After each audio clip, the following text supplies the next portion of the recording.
Hello, this is the Manchurian General, and today we're going to do a helmet review. More specifically, this helmet, a Kettle hat that I bought from Lord of Bells, same company that I got this coif that you see me wearing underneath this helmet. Let's get the specs out of the way.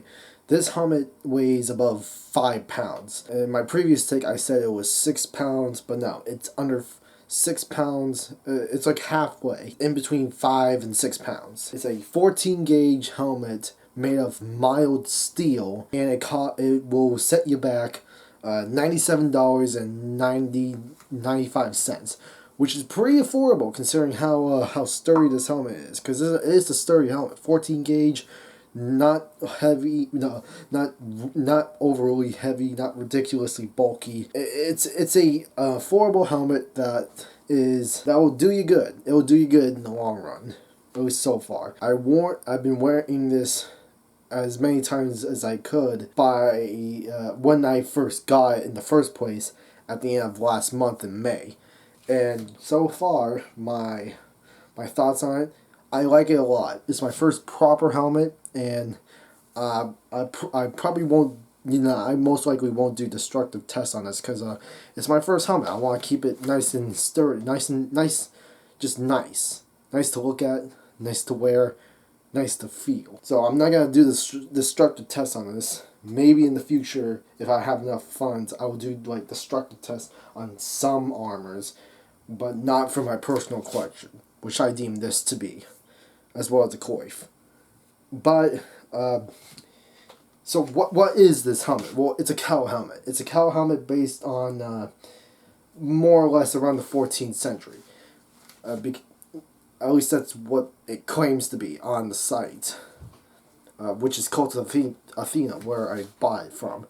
I'm going to take this helmet off real quick, because a little bit of a thing. When you're wearing a coif and the helmet, with the leather straps pressing a bit against the side where it's covered by the padding, it tends to muffle your hearing a bit, which also has the other side effect of you will be able to hear yourself really well. But you won't be... Well, it's not that bad, but it's something you notice. Yeah, this is the helmet by itself.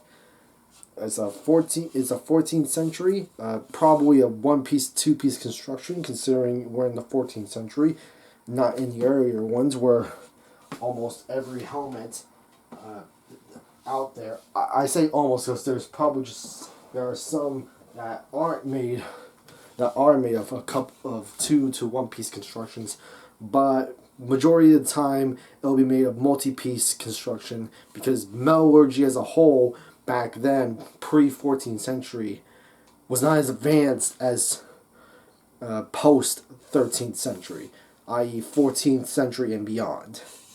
And before that, most helmets were made of Spanghelm designs, which entails a brim with 2 lanes going across each other and riveted, as well as probably either like bowl, like two pieces or 4 pieces with the brim with the added ridges to go along with it to hold the whole thing together. But since we're in the 14th century and beyond, there's no need for that. Most smiths that are worth their salt, or worth a damn, made helmets out of fewer and fewer pieces, to the point where it got to 2-piece to 1-piece construction helmets overall. Unless you're dealing with segmented helmets, but that's a different bit. You know, like helmets with segmented parts. That's a different bit. We're talking helmets in its entirety constructed of multiple pieces. But yeah, this is a mild steel 14 gauge helmet that costs $97.95, and what you get for that money is a decent helmet, a leather suspension, which may or may not, the glue may come undone if you are a bit too hard with it, but you can fix that. I did mine with hot glue because I don't